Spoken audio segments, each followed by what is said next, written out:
Hello for today's video. Kaya ito na naman tayo. Gagawin natin yung video ngayon. So surprise natin si Rica kasi nga ilang araw na siya naghihimok-mok doon sa gilid sa tindahan namin. Nawala pa rin siya ng cellphone. Diba nakakaano? Araw-araw na lang.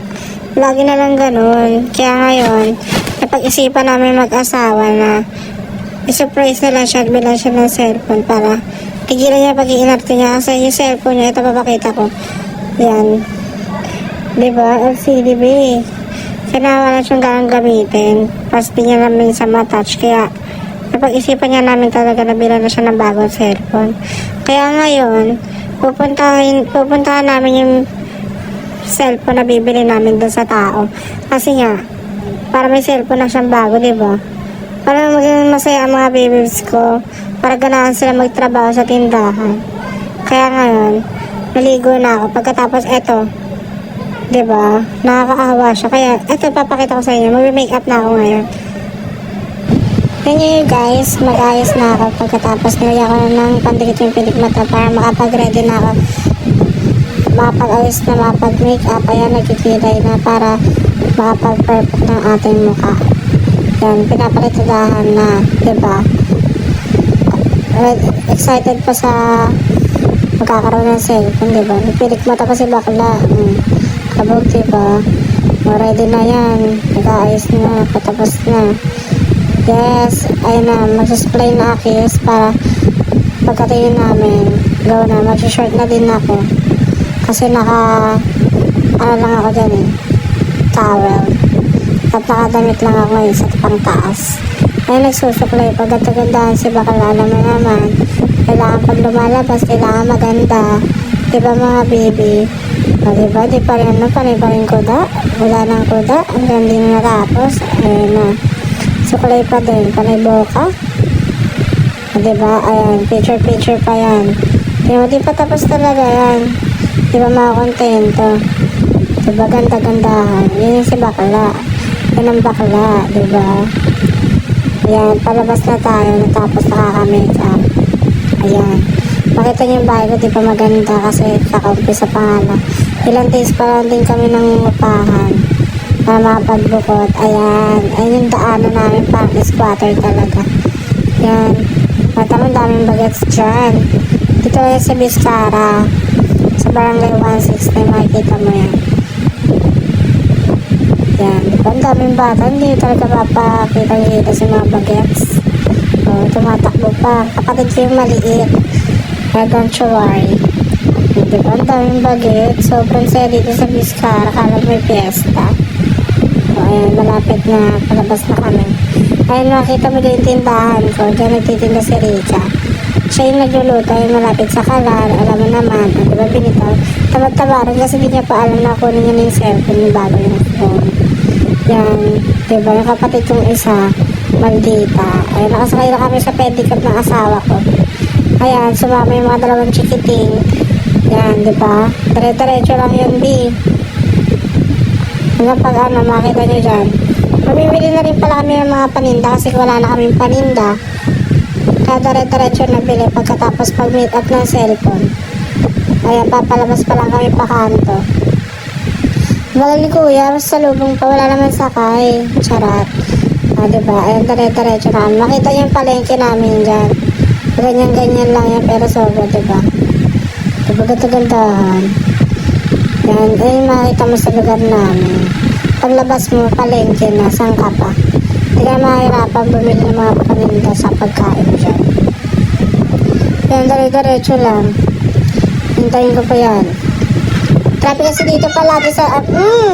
lagi-lagi. Ayun guys, ito nasa palengke na nga kami. Matagal-tagal pa na biyahe, mga 10 minutes ba bago makapunta dun sa pupuntahan namin. Kaya, alam mo naman, dito sa palengke, maraming traffic talaga sa sobrang daming sidecar dito sa mga e-bike. Mga kabibi, diba? Ang dami. Makita mo talaga, dahil kala mo palagi na lang dito may fiesta sa sobrang daming tao sa palengke. Oo nga naman pala, palengke nga, diba? O, diba, ayan na. Konting kembo talaga mapupunta na tayo sa pupuntahan natin, mga kabibi. Ayan, nag-drive si asawa kasi nga, siya yung driver for today.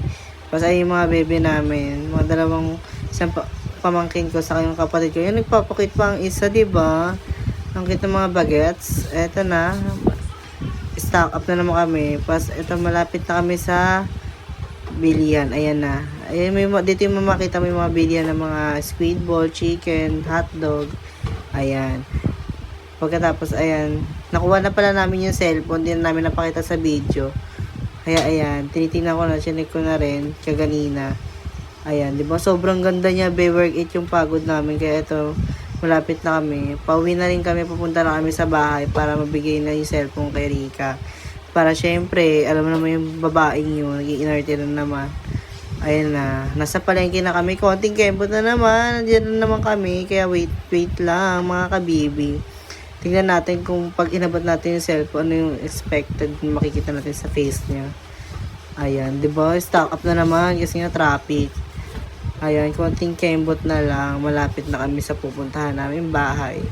Sa bahay? Sa bahay namin, syempre, mga kabibi. Ayan na, konting kembot na lang. Ayan, malapit na kami sa kanto. Lumagpas na kami sa kanto ng Taytay. Kaya, suding kanto ng Biscaro. Ang dami mga prutas, di ba? Sa kapakala mo, nasa supermarket ka. Lahat ng gusto mo sa palengke, nandito na sa amin. Kaya punta na. Punta na dito sa palengke ng Malibay. Ayan, ngayon, papasok na kami sa lugar namin. Ayan.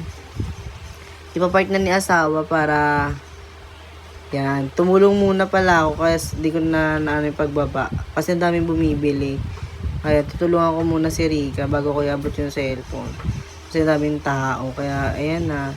Tulong muna tamang kakalog-kalog muna. Tansya-tansya muna tayo ng mga price, mga kabibi. Kasi nga business-minded tayo eh. Taray, business-minded. May mga pag ganun-ganun pa siya. Ayan na. Ayan. Diba? Kaya talaga mga business-minded. Kala mo talaga busy-busy. Busy talaga. Kasi nga magkano pa ng price. Binilang pa. 1, 2, 3, 4, 5. O, diba? Pas tinakip ulit. Mas kuha na siyang powder me. Pas kakalugin na ni bakla. Diba? Tingnan mo, wala pa nilagay powder. Ginalog-kalog agad. Ayan. Abot. Yan, next. Sour cream na siya. Yung flavor. Kasi 2 flavor yung gusto ni customer. Kaya nilagay na rin namin. Sorry mga bibi, ang haba ng video namin. Kasi nga, alam mo naman, first time namin. Kaya pa-support na lang mga kabibi. O, di ba ganyan karami yung price namin? 50 pesos lang yan. Ayan na, iaabot na namin yung cellphone kay Rika. Habang nagluluto siya. Kasi tapos na isang order. O, diba? Tuwan-tuwa ang puta. Kala mo talaga, plastic. Tapos di na pag-agad. Okay. Patingin ako.